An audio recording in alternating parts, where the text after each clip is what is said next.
Kia ora guys, so I just wanted to quickly show you how I would start doing my mind map for my native animal. And obviously I've picked the kiwi, but you can pick whatever native animal you would like. So off here I've obviously put 4 headings. You can pick as many as you like. On slide 5 or 6 on the PowerPoint, I did break it down for you, and I think there was about 6 headings that I made, but this is just an example. It's all I can fit in. So off the kiwi, I've got characteristics, introduction, habitat, and diet.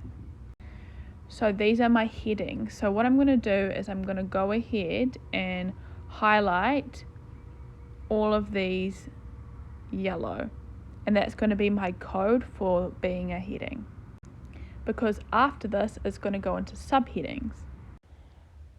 I had the headings introduction, background, characteristics, diet, and habitat. But these will do for now.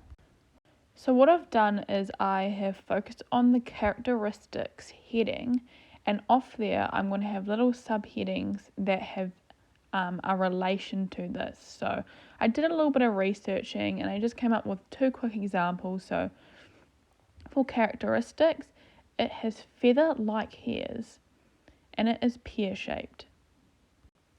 So you will go and get as much information on each of these headings that you can and add your subheadings in the mind map format like Mr. Dean showed us last week. Once you are finished, I also want you to go through and highlight all the subheadings the same color as we did with the headings with the yellow.